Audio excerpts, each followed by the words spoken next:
I'm standing in the corner of Laura's engagement party, watching her laugh with a man I don't trust. Ethan's got his arm around her waist, wearing a suit that probably cost more than my truck. He's younger than her by 8 years, smooth-talking, with teeth too white and a smile too practiced. Something about him makes my stomach turn. I down my beer and walk over. Laura, can we talk? Alone. She glances at Ethan, then back at me. Can't it wait, David? We're celebrating. No, it can't. We step onto the porch. The spring air is cool, but my palms are sweating. You don't know what he's after, I say quietly. This whole thing feels wrong. Her face hardens. What's that supposed to mean? Just, be careful. Something's off about him. Laura's eyes flash with anger. You're jealous. You've always been jealous when I'm happy. She turns and storms back inside. Through the window, I see Ethan's smirk as she whispers to him. As I head to my truck, he follows me out. Leaning close, he whispers, "Stay out of our lives." 3 months pass like slow poison. My calls go straight to voicemail. Family dinners happen without me. Mom's birthday? I'm not invited. Laura blocks my number, and when I try to visit, she won't answer the door. I hear through our cousin Jenny that Ethan's been feeding Laura stories. That I'm bitter about my divorce. That I resent her success. That I've always wanted to control her. None of it's true, but lies stick when they're told often enough. Then there's Margaret, Ethan's mother. She's elegant in that fake way, always dressed like she's going to a country club. At Dad's memorial last year, she barely spoke to us. Now she's at Laura's house every weekend, whispering in her ear.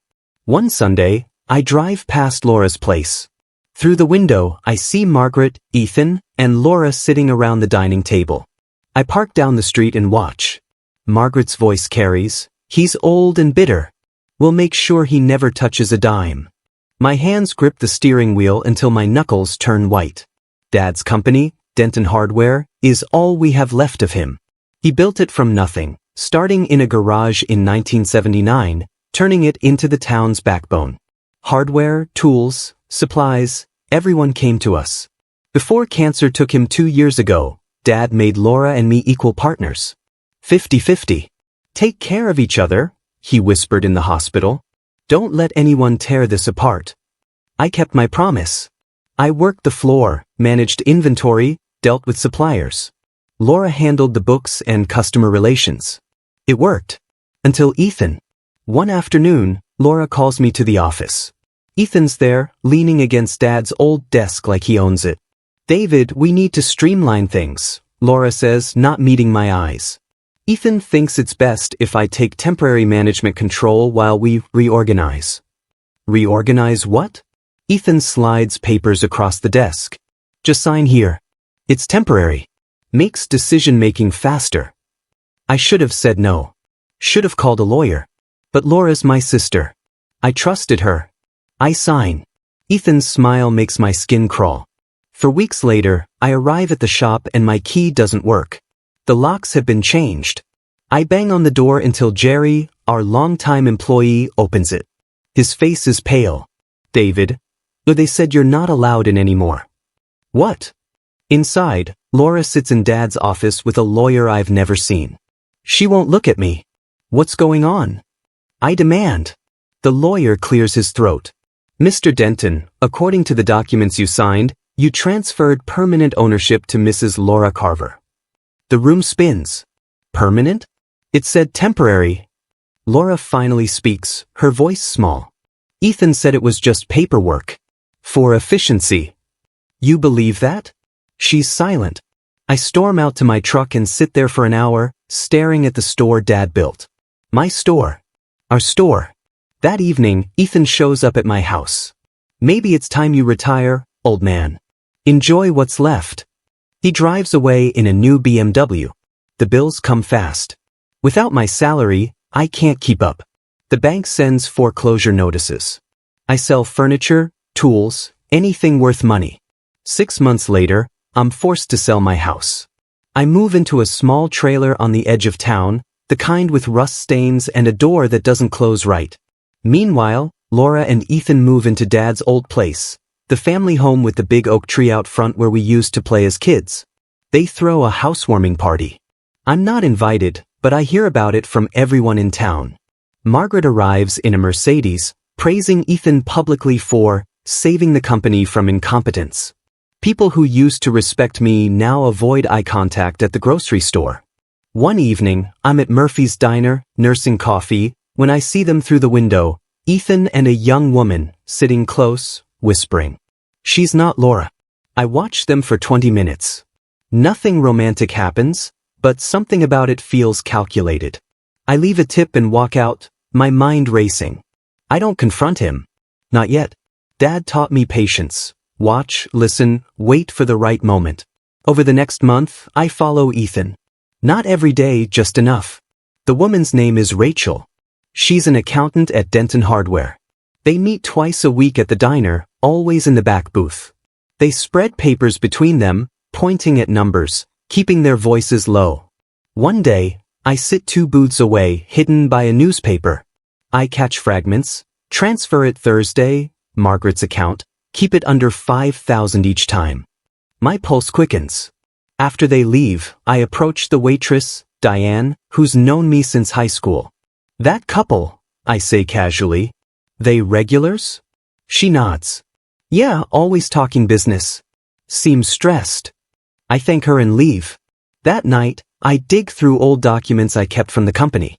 Bank statements, expense reports, anything I copied before they locked me out. Something's wrong with the numbers. Money's moving, but I can't trace where. I need proof. Real proof. I wait outside Rachel's apartment one evening until she comes home. When she sees me, her face goes pale. I just want to talk, I say gently. She hesitates, then lets me in. Her apartment's small, cluttered with paperwork. She's scared. Rachel, I know something's going on. I'm not here to hurt you. I just need the truth. She starts crying. I didn't want to do it. He said it was legal, just moving money for tax purposes. What money? She pulls out files. Bank records showing transfers from Denton Hardware to accounts under Margaret's name. Hundreds of thousands of dollars. Small amounts each time, spread over months. If Laura ever finds out, Rachel whispers, it'll destroy her. I take photos of everything with my phone. Thank you. You did the right thing. She nods, wiping her eyes. Please don't let him know I told you. I won't, I promise. I play the part of the broken man. I keep my head down, avoid town events, let people think I've given up. Ethan eats it up. At the hardware store's anniversary event, he gives a speech about rescuing the family name from outdated management. People clap. Some even shake his hand. I'm not there, but I hear about it. Meanwhile, I reach out to an old friend, Tom Bradley, now a state auditor. We worked together years ago on a construction project. He's honest, meticulous, the kind of man who can't stand corruption. We meet at a quiet bar outside town. Tom, I need your help. I show him the photos, the bank records. He studies them, his jaw tightening. This is fraud. Embezzlement. Can you investigate? He's quiet for a moment. Officially, I'd need a formal complaint. But I can look into it, discreetly. Give me 2 weeks. We shake hands. As I drive home, I feel something I haven't felt in months, hope. Ethan's arrogance grows. He buys a luxury SUV, black with chrome trim, and parks it right in front of the store like a trophy. He hosts parties at Dad's house, the kind with catered food and people I don't recognize. But cracks are starting to show. Laura calls Jerry one morning, asking why invoices haven't been paid. Vendors are complaining. A supplier threatens to cut them off. Jerry, loyal as ever, tells me everything. Then one afternoon, Laura finds something, a statement for an account she doesn't recognize. It's in Margaret's name, but tied to the business. She confronts Ethan that evening. I hear about it later from Jenny, who heard it from a neighbor. Ethan lies smoothly, it's just a holding account. For taxes. Your brother wouldn't understand these things. Laura wants to believe him. But doubt is planted. That night, I get a call from Tom. I've got enough to move forward. But we need timing. One wrong step and they'll cover their tracks. How long? 1 week. Maybe 2. Laura finally calls me. Her voice is shaky, broken. David, I think I made a mistake. My heart pounds. What happened? She's crying now. Ethan's been lying. I found accounts, transfers. I don't understand any of it. Laura, listen to me. I can't do this right now. She hangs up. I try calling back. She doesn't answer. The next morning, Ethan confronts her. I don't know exactly what he says, but Jenny tells me he was cold, vicious. You wouldn't have any of this without me, he told her. Don't forget who's in charge now. Laura stops answering my calls again. I sit in my trailer, staring at the phone, feeling helpless. But I remind myself, patience. The plan's in motion. I start planting seeds. Carefully. Subtly. At Murphy's Diner, I mentioned to Diane, loud enough for others to hear, heard there's been some changes at the hardware store. Hope everything's above board. Word spreads. Small towns are like that. Margaret hears the rumors. According to Jerry, she shows up at the store, frantic, demanding to know who's talking. 2 days later, she appears at my trailer, fury in her eyes. You're going to regret meddling, she hisses. I stay calm, leaning against the doorframe. If you've done nothing wrong, Margaret, you have nothing to fear. She glares at me, then storms off. That night, I get a letter. It's from Ethan's lawyer, a restraining order, claiming I've been harassing them. I take it to the courthouse the next morning. The judge reads it, looks at me, and denies it. There's no evidence of harassment here. I thank her and leave. They're scared. And scared people make mistakes. Let the tension build. Tom tells me the audit's ready, just waiting for the right moment. Laura's isolated now. Ethan's paranoid, snapping at employees, checking security cameras constantly. One evening, Jerry calls me. David, something's happening. Ethan's been moving equipment out at night. Selling tools, inventory. Cash deals, no records. He's liquidating, I say. What do we do?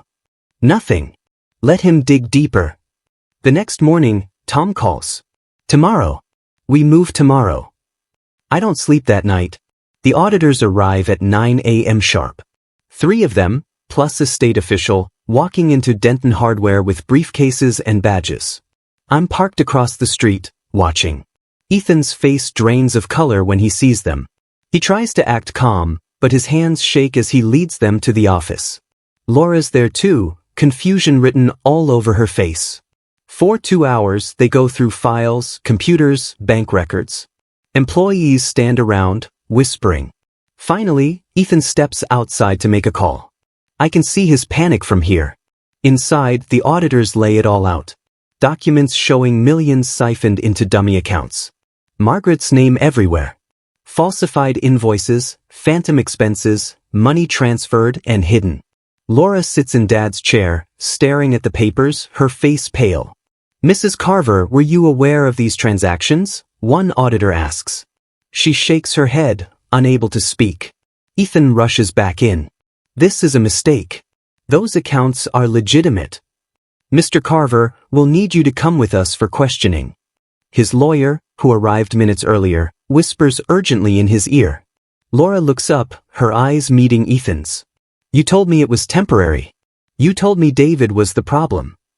Ethan says nothing. The officials escort him out. Laura watches through the window as they put him in an unmarked car. She collapses into the chair, sobbing.